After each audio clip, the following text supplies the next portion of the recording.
À cette principale édition, les titres, c'est tout de suite. Tendance à la hausse de la délinquance et de la criminalité au Sénégal, des experts se penchent sur les causes. Plusieurs facteurs mis en relief dont l'utilisation abusive des réseaux sociaux avec comme principale conséquence la désinformation de l'opinion publique. Débordement du fleuve Sénégal, Matam fortement menacé par les crues. Les populations sont invitées à la vigilance. Période trouble pour les médias sénégalais. Sous pression fiscale, la presse nationale et notamment privée semble acculée de toutes parts. Une asthénie provoquée dans un contexte où la bataille de l'information n'a jamais été aussi cruciale. Commentaire dans cette édition. Et puis basket, le Sénégal éliminé de la course à la qualification pour le mondial par la Hongrie. Dernière chance pour les Lions, faire partie du quatuor gagnant à l'Afrobasket 2025 pour espérer jouer au mondial. Chez les hommes, toujours en basket, les poules de l'Afrobasket U18.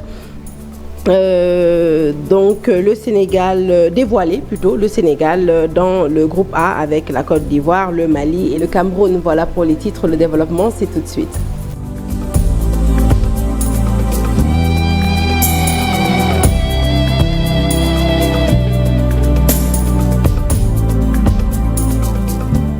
Bonsoir à toutes et à tous. Je vais l'annoncer tout de suite en titre. La montée de la criminalité et ses conséquences font réagir plusieurs observateurs et experts dans ce domaine. D'après le criminologue Dr Djibi Diallo, les causes sont liées à plusieurs facteurs, dont ceux démographiques, sociaux et économiques. Il pointe également l'utilisation abusive des réseaux sociaux, une utilisation qui inquiète le sociologue Eliman Kane dans une contribution. Il a prôné une régulation de ces réseaux sociaux, mais aussi des programmes télévisés. Alassane Ba, nous en dit plus dans ce reportage. La montée de la criminalité au Sénégal inquiète de plus en plus les populations. Des déviances dont les causes sont multiples et multiformes, d'après le criminologue Dr Djibi Diallo. Il y a d'abord les enjeux démographiques. La macrocéphalie favorise la criminalité, la promiscuité, les conditions de vie qui ne sont pas favorables souvent, effectivement favorisent la criminalité. Ensuite, il y a les enjeux politiques, donc des décisions indésirables, la malgouvernance. Il y a aussi les enjeux à caractère social. Ici, c'est la pauvreté, la vulnérabilité, la frustration, le manque d'emploi. Ce sont des causes souvent qui créent une rébellion, n'est-ce pas, une déviance qui peut effectivement entraîner la criminalité. La forte consommation de la drogue aussi en est une conséquence. Le double meurtre à Pikine, Technopole a montré pas mal d'aspects de ce qui est devenu notre vie en société. Au-delà du niveau alarmant de sécurité, le sociologue Eliman Kane, dans une contribution, s'est surtout inquiété du niveau de déchéance morale dans notre société, ce qui l'amène à prôner pour une régulation rapide des réseaux sociaux, les réseaux sociaux qui ont fini par déchirer le tissu social. Il faut à ce niveau aussi adapter les programmes d'enseignement dans nos valeurs sociales, le Diom, le Kersa. Il faut que les gens se retrouvent au niveau de la famille, parce que le développement des moyens de communication tels que WhatsApp, TikTok aujourd'hui, crée une rupture de communication dans la famille. Donc chacun s'occupe de son portable, il n'y a plus de communication, il n'y a plus de correction, n'est-ce pas? Les enfants sont livrés à eux-mêmes. Réadapter notre code pénal, notre procédure pénale, qui est parfois en déphasage. Parce que vous savez que la question de la criminalité avance très vite. Pour corriger, plusieurs solutions sont à envisager. Il faut que cette urbanisation-là soit effectivement encadrée, que ce soit aujourd'hui faite d'une manière équitable, avec des équipements sociaux de base. Le minimum que les populations doivent avoir pour en tout cas vivre décemment au niveau des quartiers. La deuxième solution peut-être qu'il faut envisager, c'est de gérer aussi les enjeux à caractère politique par la mise en place d'une politique de prévention de la délinquance urbaine, renforcer les effectifs et les équipements au niveau de la police, de la gendarmerie, pour réduire effectivement le ratio qui est très élevé actuellement pour prôner en tout cas la bonne gouvernance. Développer une politique de développement durable et veiller à la correction des inégalités sociales qui sont souvent source de frustration. Pour Eliman Kane, tout le monde est interpellé. Il est d'avis qu'il faut une régulation stricte des réseaux sociaux et des programmes télé et surtout renforcer les moyens institutionnels d'action. Nous restons avec ce double meurtre perpétré à Pikine. Alioune Tine appelle à une protection du droit à la vie humaine qui est sacrée. Selon lui, l'État a l'absolu devoir de protéger la dignité humaine. Il était l'invité du grand jury. Je vous propose de l'écouter. vraiment à danseur Abdou Aziz Dabala, présenter mes condoléances à ses proches, à ses parents et vraiment à toute la famille de la culture, parce que c'est un deuil qui frappe d'abord le monde de la culture. Et effectivement, c'est une excellente chose que vraiment son auteur ait été arrêté. Je pense que ça prouve aussi l'efficacité de la police au Sénégal que nous saluons. Je pense que le droit à la vie est vraiment un droit qui est sacré et reconnu par la Constitution du Sénégal. La vie humaine est sacrée.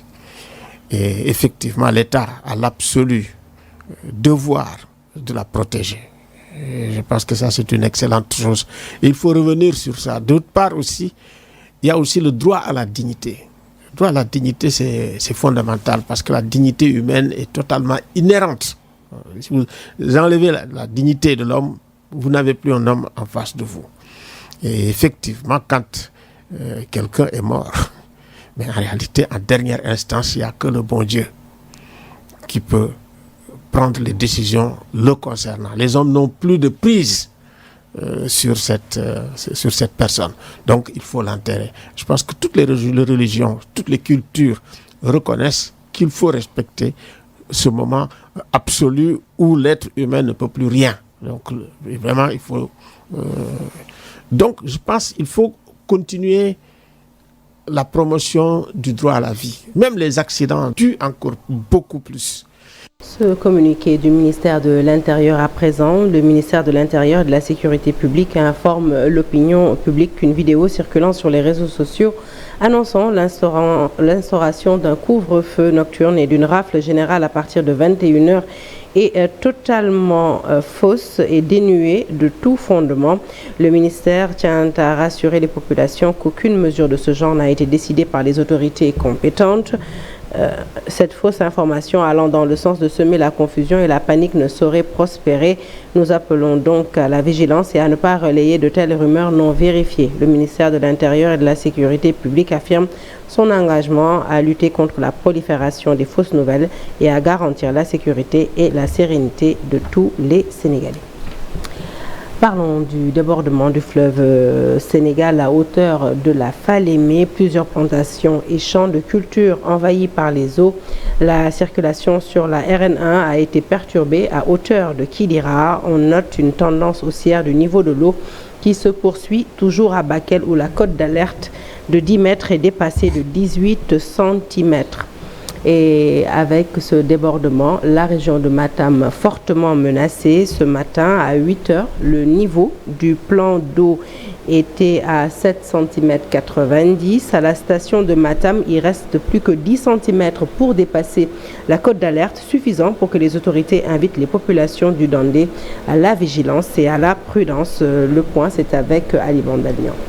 7 mètres 90 dimanche matin à 8 heures, le fleuve Sénégal n'est plus qu'à 10 cm pour dépasser sa cote d'alerte à la station de Matam. Enclenchée depuis le 17 août dernier, cette tendance haussière du niveau d'eau du fleuve Sénégal est beaucoup plus favorisée par les dernières pluies de la Falémé au Ferlo. Donc globalement, le contexte de montée du bassin du fleuve Sénégal se poursuit et à Matam, la situation donc hydrologique est marquée par un relèvement continu du plan d'eau depuis le 17 août. L'effet donc des précipitations qui se sont abattues avant-hier à Matam et ses environs ont accéléré un peu le rehaussement donc du niveau d'eau. Mais jusque-là, aucun cas de débordement n'est encore observé pour le moment. Mais si cette tendance donc à la montée se poursuit dans les prochaines heures, il serait fort probable que des submersions donc se produisent par endroits. Raison pour laquelle, après l'atteinte donc de la cote d'alerte à Bakel hier et un dépassement donc de 18 cm, voilà, ce qui fait qu'une attention très particulière donc est accordée donc à cet axe. Cette situation très préoccupante en ce moment dans cette zone du Dandemayo a fini de susciter la peur des populations. Déjà, dans plusieurs endroits, le fleuve Sénégal a commencé à quitter son lit naturel.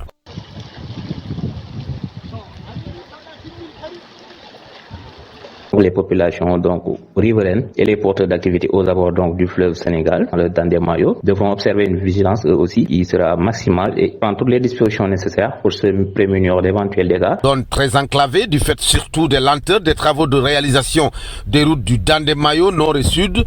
Toutefois, en cas de nécessité, les secours pourront bien être facilités par le dispositif technique mis en place depuis quelques semaines par la Géroute. Et une information qui vient de nous parvenir, sachez que la cote d'alerte de 8 mètres est déjà atteinte à Matam.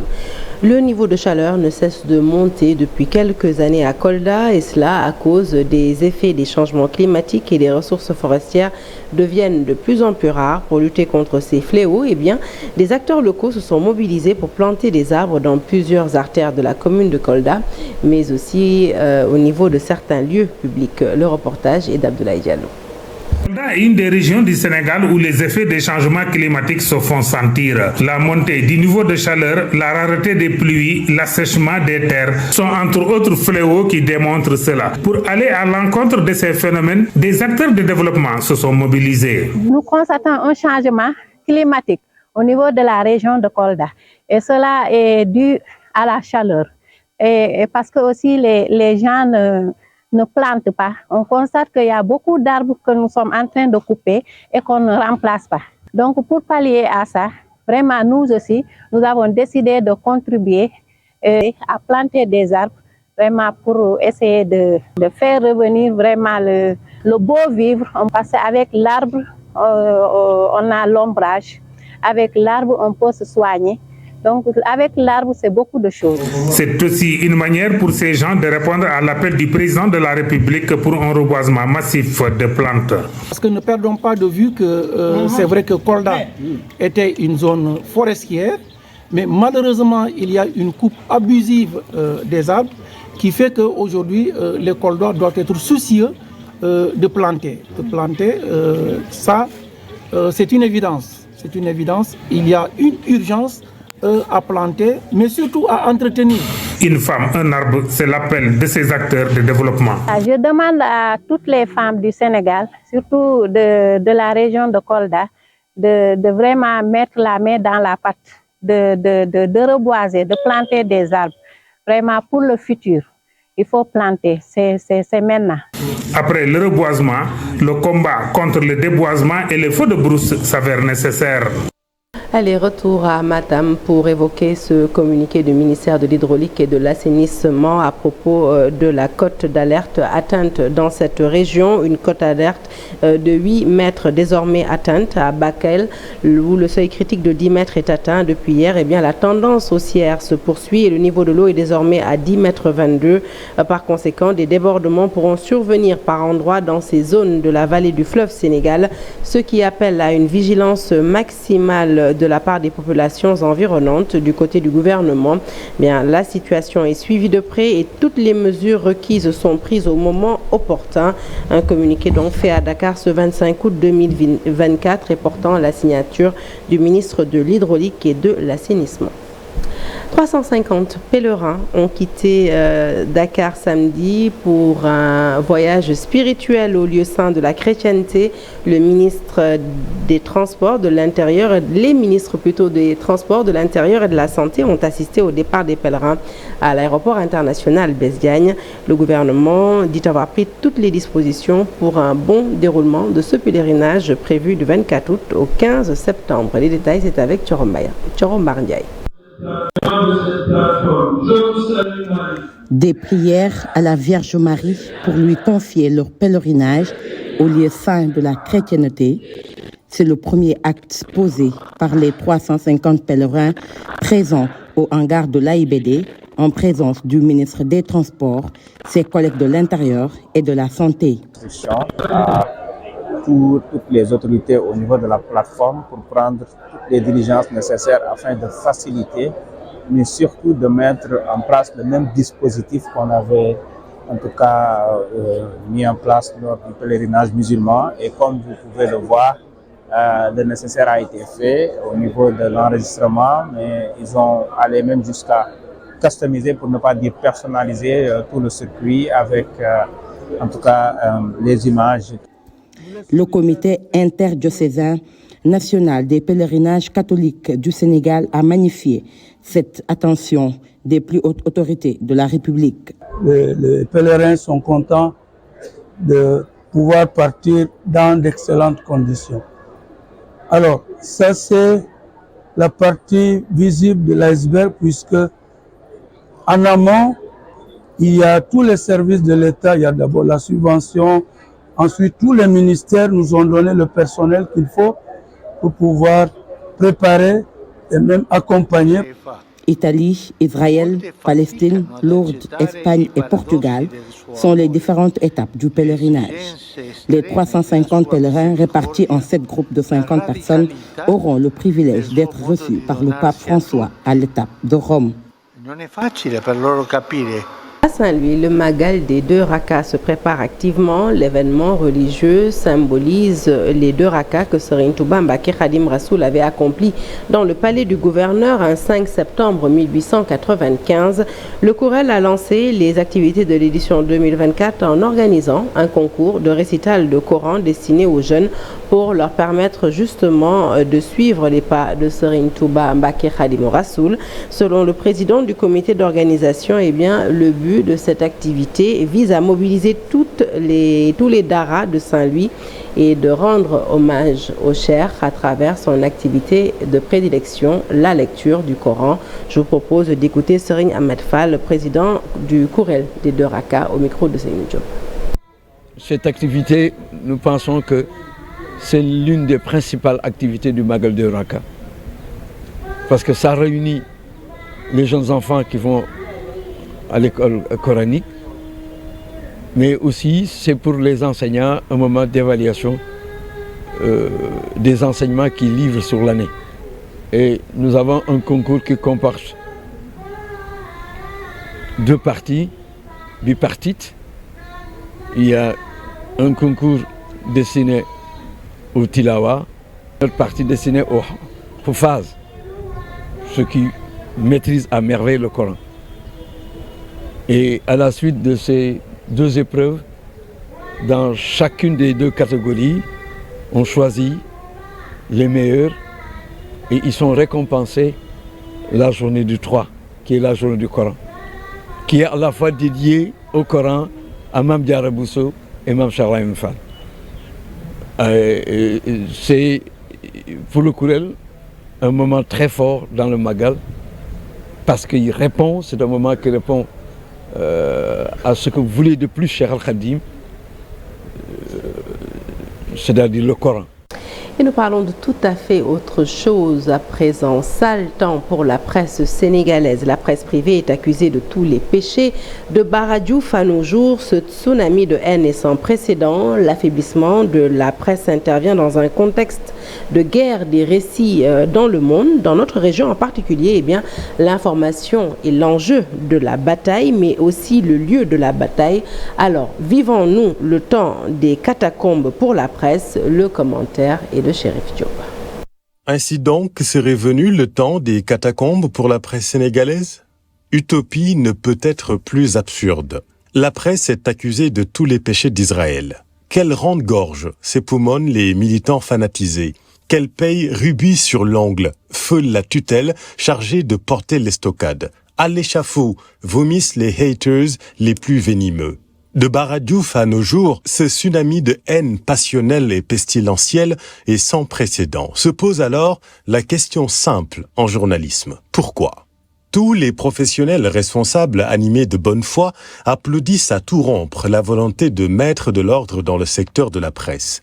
Cette demande a été formulée et réitérée par l'écosystème, mais à parler franc, les actes et propos qu'avance le nouveau régime vont à l'encontre d'une volonté de réglementer le secteur. Vraisemblablement, nous assistons à la mise en œuvre du projet de démolition de la presse sénégalaise. Le président de la République élu après des années enfiévrées ne devrait pas se laisser entraîner dans cette démarche vacharde et revancharde. À raison, le candidat Bassirou Diomaye Faye avait donné le ton. On ne peut pas continuer à éponger la dette fiscale de la presse parce que c'est un encouragement de la fraude fiscale. Sauf que, bien qu'étant une fausse solution en vrai problème, la décision a été prise discrétionnairement par son prédécesseur, le président Macky Sall. Libre au président Bassirou Diomaye Faye d'opposer son veto aux dépens du principe de la continuité de l'État et du souffle de vent frais tant espéré après des années tumultueuses. Je ne crois pas que le code d'éthique Jubal-Jubanti soit l'équivalent d'un puritanisme gouvernemental et d'un légicentrisme effréné. Dans la vie d'une nation, l'arbitrage du président de la République sera plusieurs fois sollicité. Il arrivera ce moment où se pose devant lui la théorie de l'éthique de conviction et l'éthique de responsabilité, lui, le repère et le recours des Sénégalais. La presse haletante se fait entendre parce qu'elle a le micro, mais le feu couve de partout. Il est seulement vrai que dans bien des secteurs, les travailleurs sont en combinaison ignifugée, car tous crient au secours. Investisseurs étrangers et locaux dans l'expectative. L'économie sénégalaise est encore exsangue à cause de la spirale belliqueuse alimentée par des professionnels de l'adversité permanente. Sortir de cette mêlée belliciste est le premier acte d'un dialogue rénové avec la presse tel que le président Faye l'a prôné en Conseil des ministres du 14 août 2024. Pour se consacrer au vrai défi, le moment est venu d'agiter le drapeau blanc dans cette guerre inavouée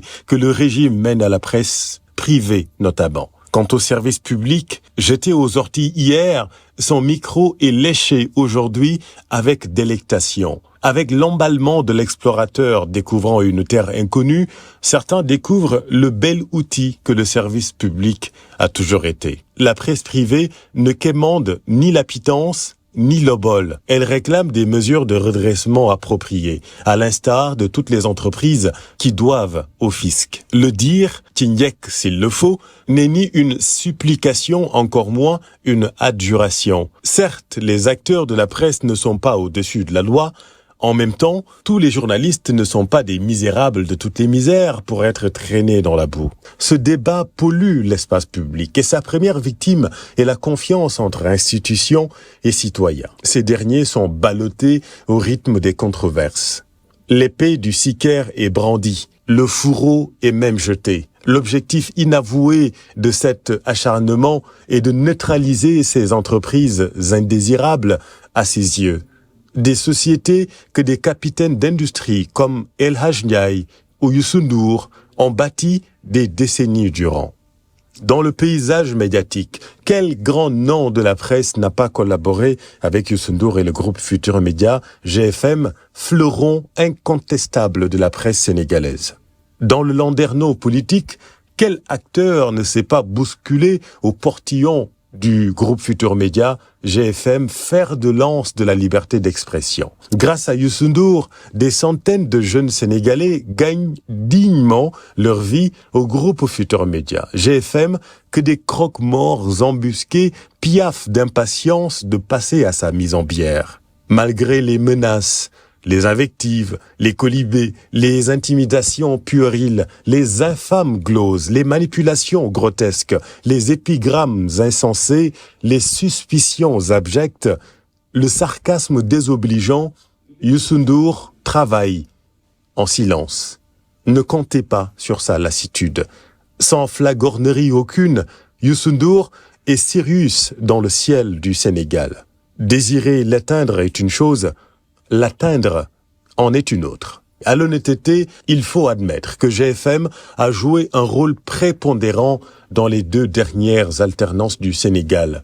Alertes comme des suricates du désert, nos reporters ont sillonné les bourgades les plus reculées du pays pour recueillir le témoignage qui fera mouche et délivrer la bonne information, le bon résultat en 2019 comme en 2024. La situation actuelle pose la question suivante.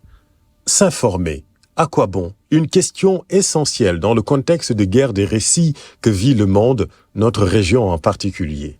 Une zone de plus en plus convoitée par les grandes puissances. Et l'information est l'enjeu de la bataille, mais aussi le lieu de la bataille. Sans une presse forte, professionnelle et solide dans les guérites, le Sénégal s'expose à la dissolution des forces de la défense nationale par les fausses nouvelles ou les informations tendancieuses. Voilà pourquoi vouloir jeter la presse dans les catacombes est une funeste entreprise.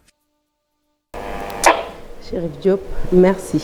Hors de chez nous, au Mali plus précisément, plus d'une dizaine de civils tués, dont des enfants dans des frappes de drones. L'attaque s'est produite dans le nord du Mali ce dimanche 25 août, près de la frontière algérienne, dans le secteur de Tinzaouaten.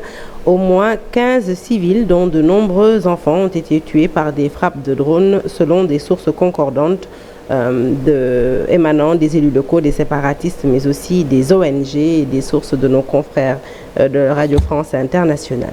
Aux États-Unis, l'équipe de la candidate démocrate à la présidentielle américaine, Kamala Harris, a annoncé dimanche avoir levé plus d'un demi-milliard de dollars depuis le début de sa campagne, il y a un mois. La vice-présidente américaine qui a rejoint la course à la Maison-Blanche le 21 juillet en remplaçant au pied levé Joe Biden, a été investie cette semaine à Chicago lors d'une convention démocrate euphorique. Justement, nous nous arrêtons sur cette convention démocrate à Chicago.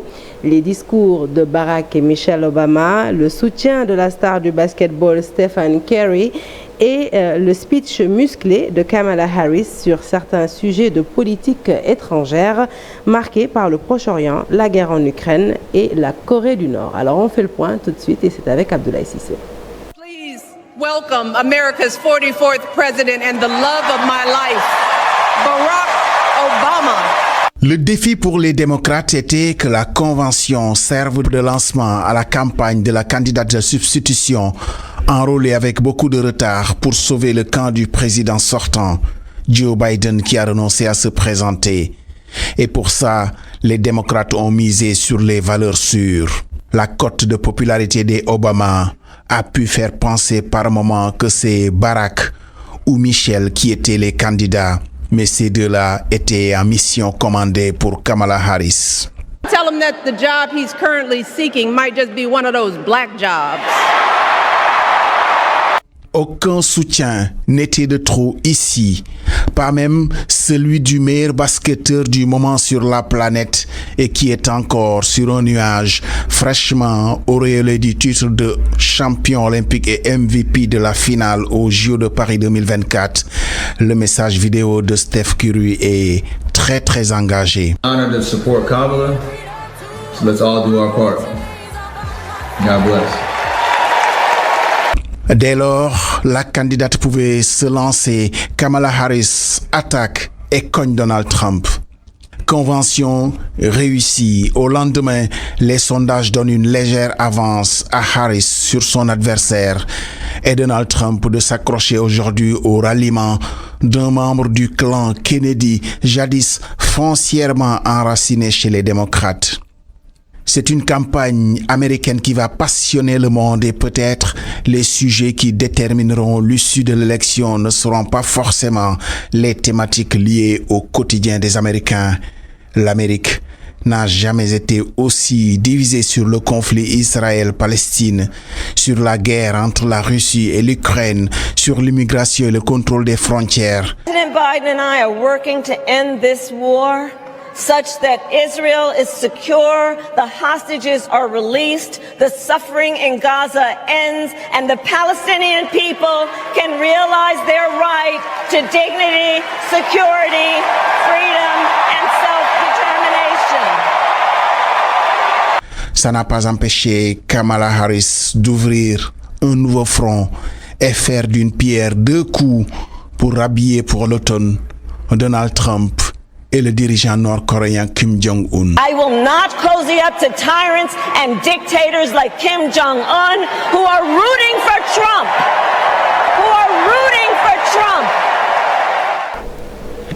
Alors, sport à présent avec le Jaraaf de Dakar qui a battu Eastern Lions FC, ce dimanche en match retour de premier tour éliminaire de Coupe CAF. L'équipe de la Médina se qualifie ainsi pour le tour suivant, à l'aller comme au retour. Le Jaraaf a imposé sa domination sur l'équipe sierra-léonaise de Eastern Lions FC, vainqueur 0-1 à Freetown la semaine dernière. Eh bien, les Verts et Blancs ne se sont pas satisfaits de ce résultat résultat, bien loin de là. Sur la pelouse du stade Lat Dior, ils ont démarré très fort avec l'ouverture du score de Souleymane Cissé après 46 secondes de jeu. Du foot, nous passons au basket. Des Lions fatigués dans un jour sans suffisant pour que le Sénégal soit éliminé pour le moment de la course à la qualification au Mondial 2026. Elles ont été battues par la Hongrie, score final 63-47 au Kigali Arena.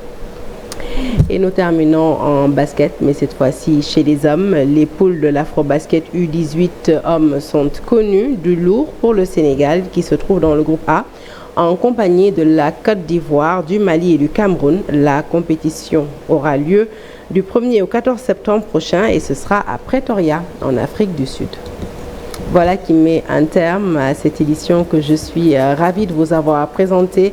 L'actualité se poursuit sur toutes nos plateformes digitales. Excellente suite de programmes à toutes et à tous. Bon retour de Magal pour ceux qui rentrent sur Dakar. Eh bien, soyez prudents et bon début de semaine à toutes et à tous.